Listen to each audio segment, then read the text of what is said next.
zaman dulu kalau suka itu sukanya mesin ya. Sekarang mah sukanya ngepoin mantan ya. Makanya nggak jadi apa-apa netizen. Ini kayak Bapak Priyono gitu. Bidangnya lain. Di mesin gitu. Enggak harus yang lulus yang lebih pintar, enggak. Kebanyakan teori juga percuma. Yang paling penting dalam segala macam ini, ide mah banyak, tapi kalau eksekusi nggak bisa percuma. Dia apa? Hasil kerjanya kan. Iya benar. Emang Steve Jobs sama Bill Gates lulus apa? Enggak. Ya udah. Yoi, what's up guys? Kembali lagi di Suara Milenial bersama gue Kemal Palevi. Dan hari ini bintang tamunya spesial banget. Gue akan menginterview Presiden Direktur salah satu perusahaan otomotif terbesar di Indonesia. Punya 224 perusahaan, karyawannya ada 225.935 orang. Banyak banget itu. Penasaran siapa? Langsung saja tonton episode ini.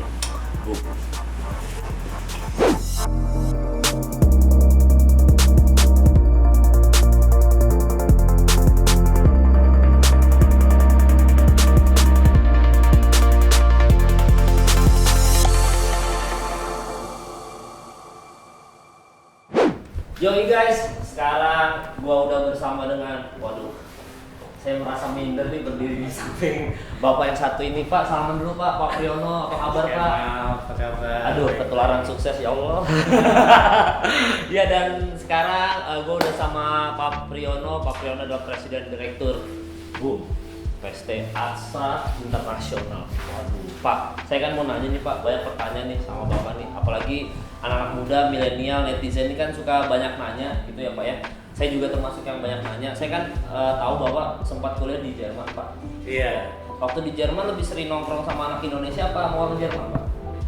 Lebih banyak sih sama orang Jerman karena memang saya sejak awal berusaha asimilasinya dengan orang Jerman. Kalau enggak nanti saya terlalu banyak. Tapi ya itu dicampur lah. Tapi saya kalau teman belajar tuh banyak Jerman ya, karena kebetulan di tempat kuliah saya di tempat fakultas yang saya masuk enggak terlalu banyak orang Indonesianya. Dan waktu di Jerman kan itu berarti masih usia muda banget lah Pak. Pernah kepincut nggak sama wanita-wanita Jerman Pak pada saat itu? Enggak Pak ya? Tetap jatuh hatinya pada wanita Indonesia. Usia NKRI sampai mati siap. Dan memang waktu Bapak kuliah itu kan ibaratnya sama seperti ya anak-anak muda pada umumnya kuliah. Pasti kan ada sumber inspirasi Pak. Maksudnya bisa dibilang kayak yang menginfluence Bapak gitu. Mungkin waktu itu ngefans sama siapa gitu, pada Beatles sama siapa? Sebenarnya yang menyebabkan saya kuliah di Jerman itu sebenarnya lebih banyak karena faktor keluarga ayah saya. Oke. Jadi ayah saya itu dulu kalau kita istilahnya sekarang tuh assembling itu namanya Honda N360, itu predecessornya Honda Life. Kalau ada Google tuh Honda N360 tuh tahun 60-an, itu ayah saya yang assembling.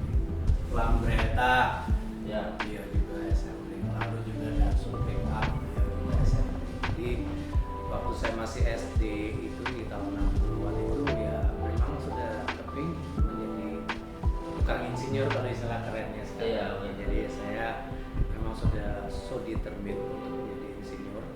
Spesifik lagi teknik mesin, majoring in automotive engineering.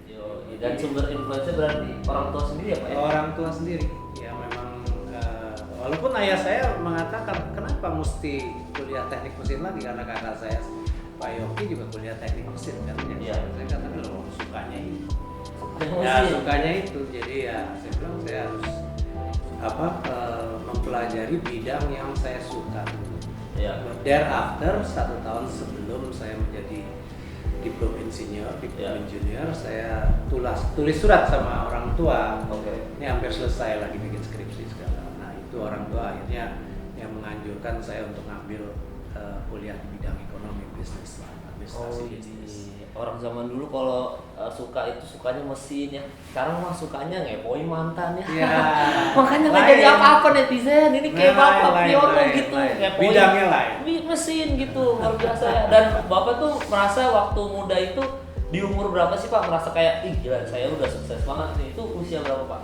Merasa kayak, wah ini udah Kalau Anda nanya gitu Mas Iya. Kemal, sampai sekarang aja saya belum merasa sukses. Untuk serius. Apalagi saya Pak. Saya Jauh serius. banget. Saya selalu Iya. mengajarkan ke tim di Astra ya.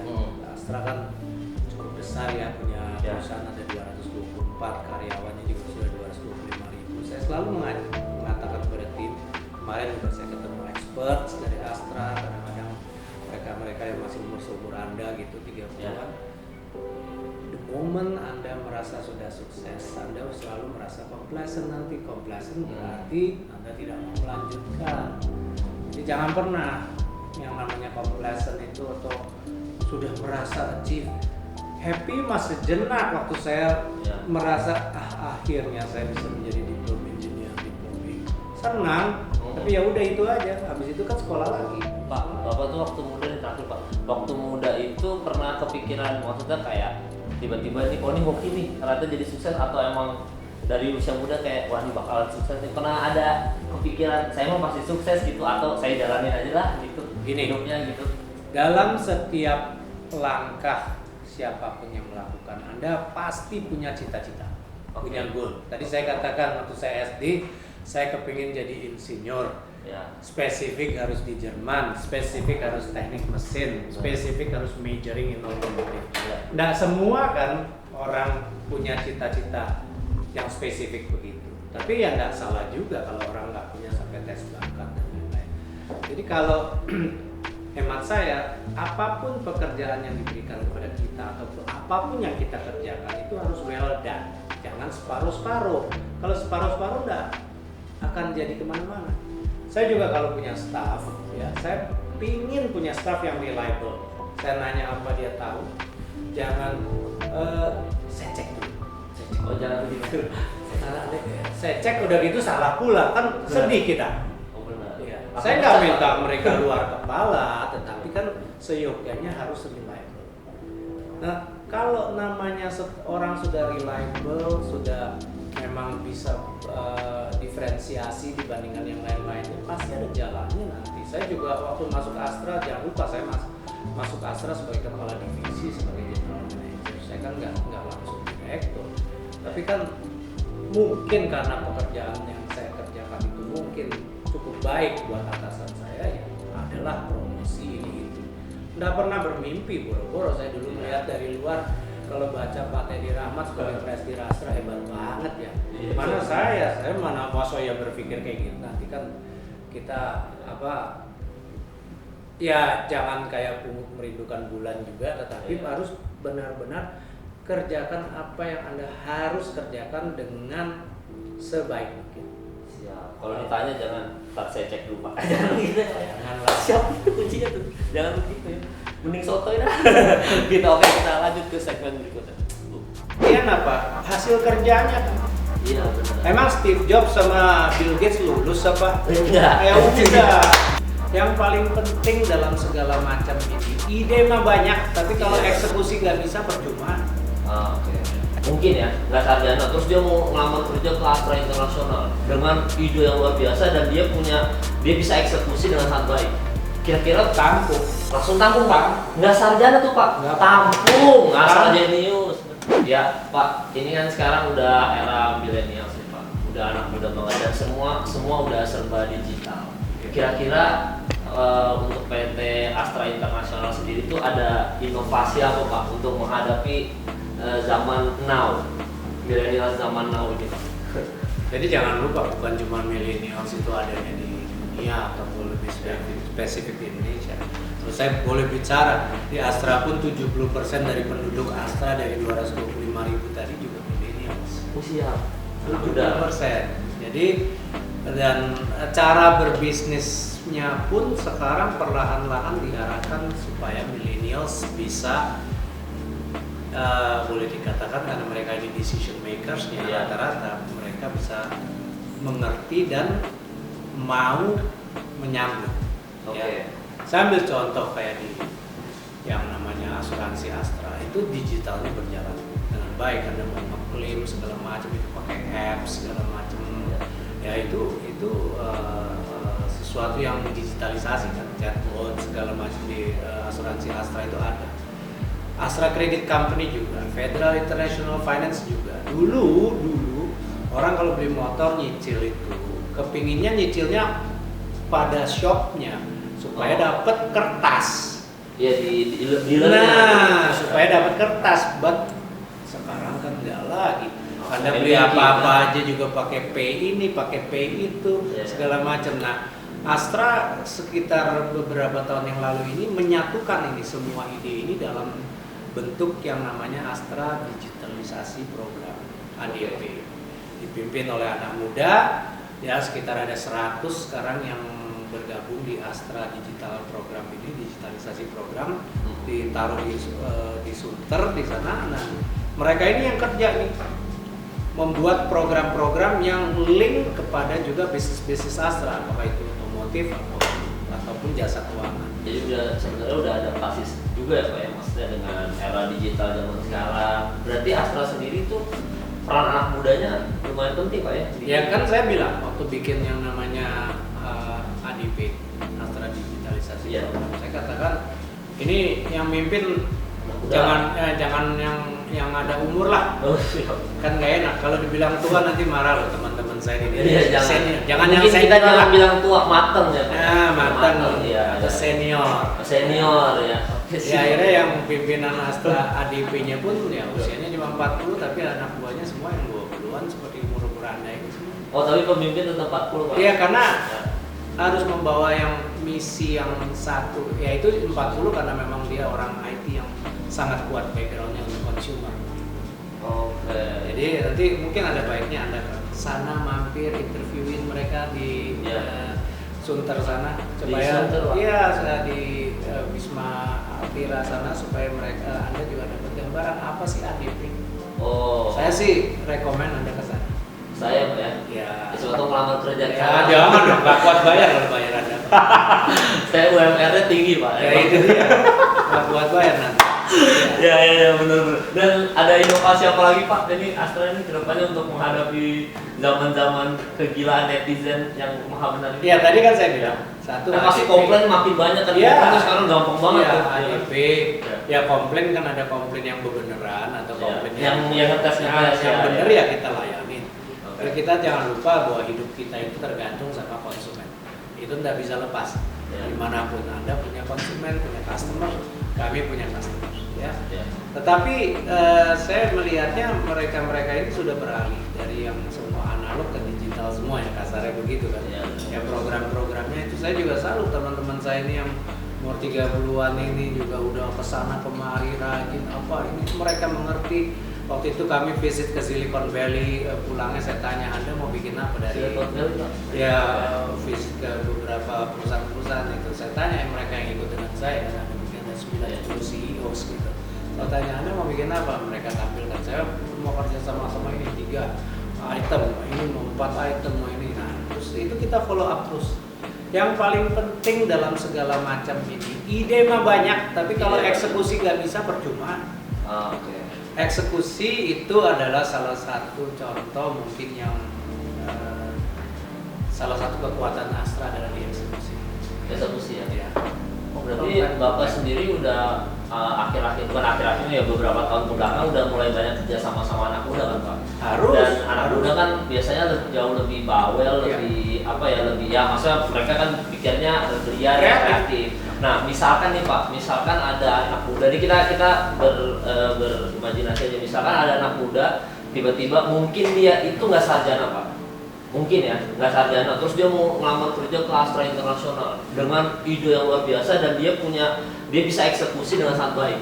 Kira-kira langsung tampung Pak, nggak sarjana tuh Pak, tampung, asal jenius, benar. Sekarang saya mau nanya, kalau saya setiap 4 tahun sekali kami mengadakan rotasi untuk direktur-direktur anak. Saya udah nggak tanya lagi Mas Kemal lulusnya di mana, ya dan lain-lain. Udah nggak nanya lagi, karena Indian apa hasil kerjanya kan. Iya benar. Emang Steve Jobs sama Bill Gates lulus apa? Enggak. Ya udah. Ya, kan nggak harus yang lulus yang lebih pintar, enggak. Kebanyakan teori juga percuma. Iya benar. Eksekusi mah bagian dari praktik Pak ya. Saya pikir gitu. Makanya saya bilang dari HRD saya, Pak, ini kita expert track, Pak. Kalau Bapak menjalankan sekarang belum siap, Pak. Saya bilang kalau saya tanya Anda 10 tahun lagi pasti jawabannya juga saya belum siap, Pak. Oke.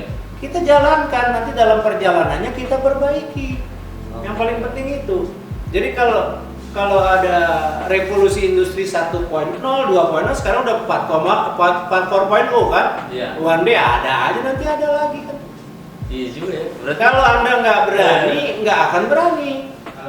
Saya bilang sama teman-teman di Astra, kalau kau mau ahli planning terus, jadilah planner. Saya nggak susah kalau planning. Planning ada, tapi harus ada eksekusi. itu dia.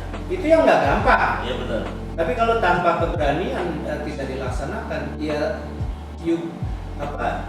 being planner seumur hidup. Iya benar. Jadinya nggak kayak kepikiran Saya di otak makanya doang, waktu tapi Anda jadi YouTuber pertama Iya. juga uji coba dulu. Iya Pak, langsung eksekusi Pak. Nah, ya udah. Kalau nggak eksekusi nggak Nggak jalan-jalan. jalan-jalan. Dan saya juga nggak sarjana loh Pak, tapi bisa interview Pak Priyono. Ya, Banyak sarjana so mau what? interview Pak Priyono. Nggak bisa gila. Terima kasih ya ini Times, terima kasih. Mempercayakan orang yang tidak sarjana ya. Luar biasa Pak. Sekarang kita mau main game ya Pak. Game. Ya kita mau main game sebentar. Susah. Jangan gamenya gampang-gampang aja Pak, kita game-gamenya tenang aja, pokoknya have fun lah. Kalau yang nggak bisa jawab ya diedit nanti. Siap, jadi YouTuber selalu kayak gitu. Oke, karyawan di sini merasa aduh dikena nih saya nih.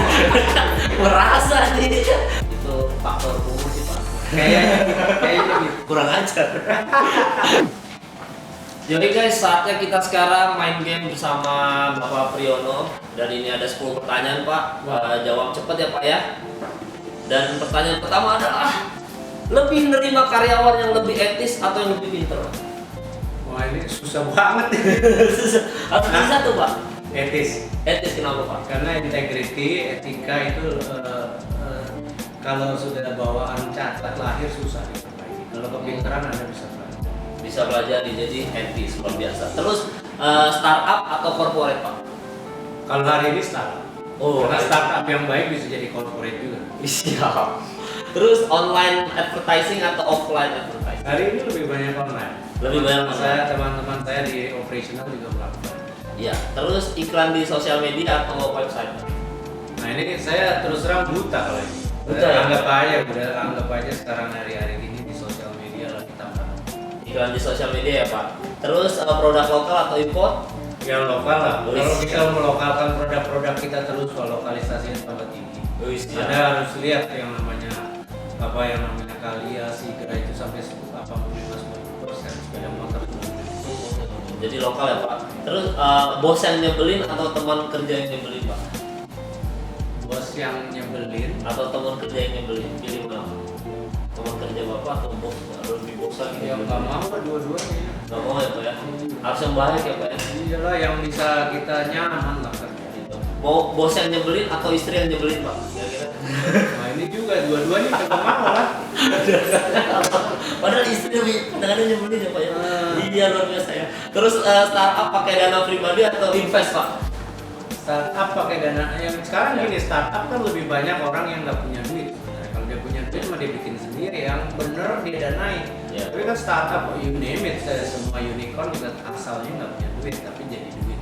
Wih, siap. Masuk kerja pagi banget atau pulang malam kerja malam banget Pak? Saya udah 30 tahun lebih bekerja, masuk kerja pagi banget.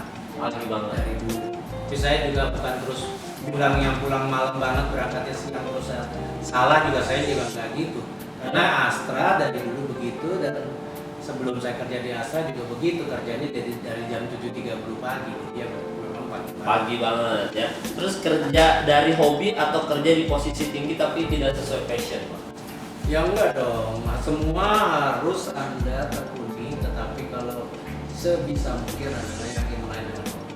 Jadi Anda datang itu tidak dengan mengeluh, tetapi karena memang saya ingin datang setiap pagi ke kantor. Yang paling penting adalah, saya selalu katakan di Astra ini, kalau Anda dikasih cuti bersama Lebaran 1 minggu, ya katakanlah Senin depan masuk, Anda masuknya Rabu, itu berarti you probably don't like it.